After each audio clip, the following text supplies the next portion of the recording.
people we have come across, Anne.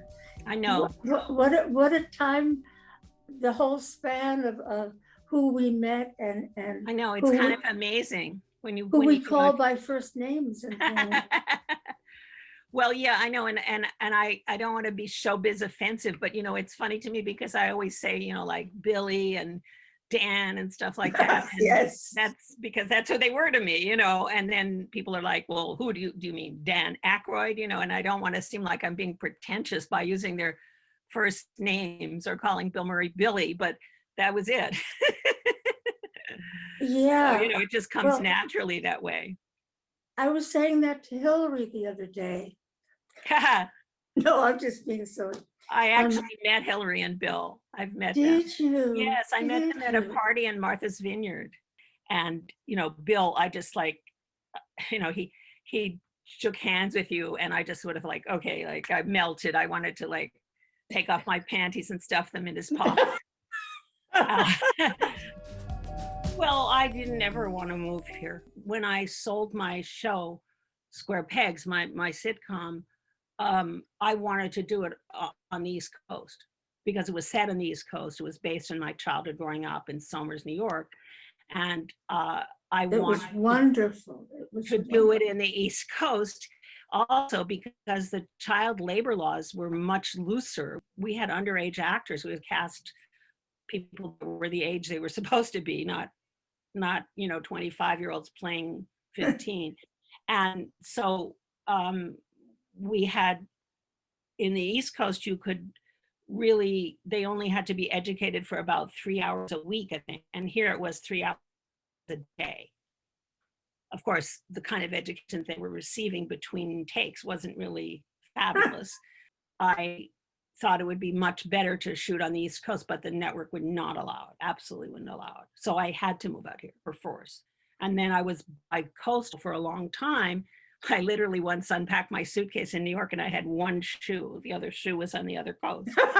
But symbolically. But yes. But ultimately I ended up realizing that, I sort of had to choose and that I was going to live here. I used to say that I worked in LA, but I lived in New York. I never, ever wanted to leave New York. It was to, and still is to me, just the best place in the whole world. And what had happened was the Monkees, they had just sold their pilot and they came to New York. And everybody in New York saw the pilot. And they said that they were looking, that they didn't want to populate the writers with LA writers because they said they were looking for that New York head. At the last minute, we were told that we had to go to LA and we had to tell them by Monday. One of the big reasons that I didn't want to leave New York was because I was in therapy. I should say my first therapist. He was talented enough to make me realize that this was a once-in-a-lifetime opportunity. I would be a woman on an episodic television show, which at that point was not happening. It was not happening. New York is, you're on 45th Street and you want to get to 43rd Street. Well, you can subtract by 2 and get to. Here it was Sunset, Wilshire. I didn't know where anything was. It was just unmanageable. I remember I was finally driving and I opened my window and I said, excuse me, how do I get to La Cienega? And he said, you go to La Cienega and you make a left. I still think of myself, and I know you do, as a New Yorker. I'm a New Yorker. Yes, it's temporarily for 100 years. Yes, well, once a New Yorker, always a New Yorker. And I feel like everyone should have the experience of living in New York at one point in their lifetime. Yeah. Everyone should live there once. But the thing, I identify with that so much, Treva, because I didn't have a license.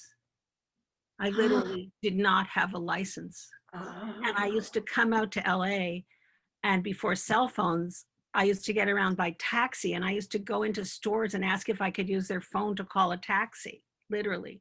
Oh, God. And that's how I managed. And then when I came out here, like the ink was barely dry on my driving license. So I was petrified, and I would pull over to the curb Yeah. sometimes and just cry. And in fact, when I was doing Square Pegs, I said, as part of my deal, that I wanted a driver. I wanted someone to drive me to the set in the morning and home at night, because I said, Right. otherwise I'll never get there. Because I can't go Or, on the freeway. And we were filming in in beyond Downey, So, I mean, there was no way from the chateau that I was going to get there on any kind of time if I drove on surface streets. So they did. They let me have someone drive me. oh, how beautiful. I bet you never set a scene in a car. I don't really mind being called a woman writer, but when both of us, I think, started doing it, it was a curiosity in television. And when I started Square Pegs, where I was not only a woman writer, but also the showrunner, Wow. which was very unusual. I don't think that, other than, one or two other people, there weren't any. And Yeah. they actually made us hire a guy on Square Pegs, because I had staffed the show with women.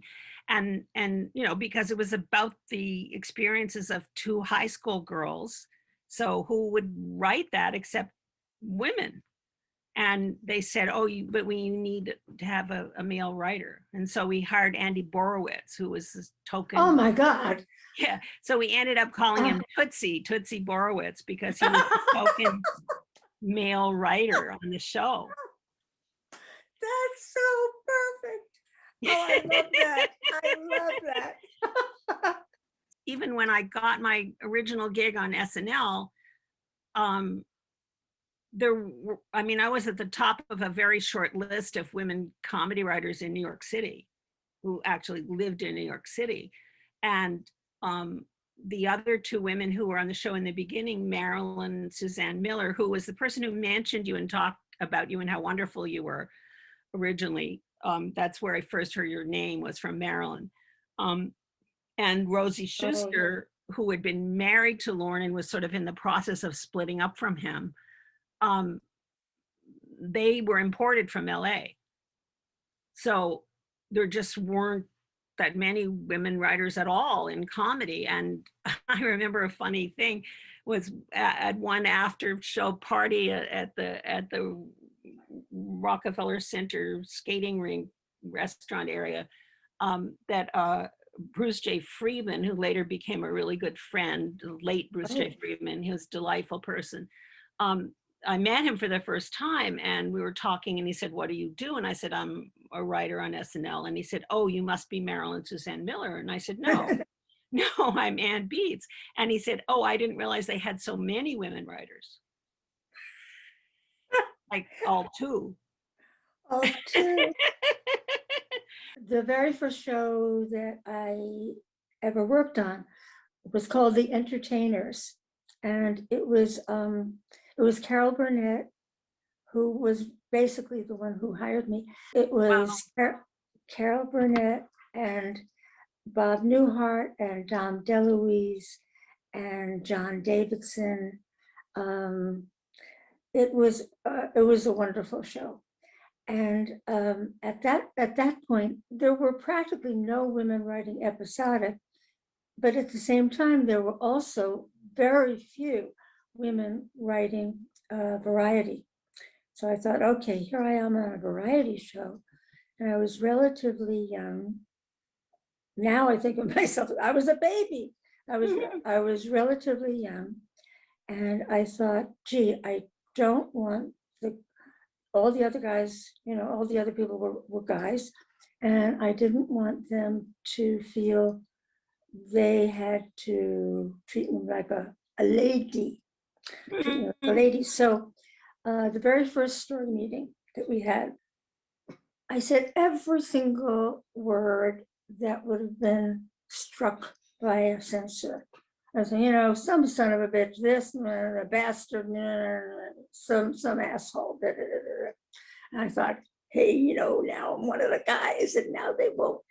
And so afterwards, Sid Zelinka, very sweet guy, writer, came over to me and he said, Treva, we wanted to ask you if you please could not curse because it embarrasses us.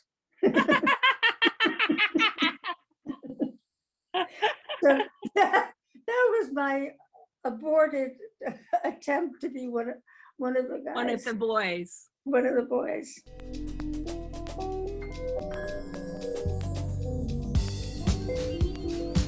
I wouldn't just sit there. I would suggest things, and then later people would go, well, like, whose idea was that? And it would be my idea. And then if they wanted to use it, they would have to deal with me, which they did not want to do. They did not want to do. No, because they thought women were like a different species or something. Like women were the people who laughed at their jokes. Right.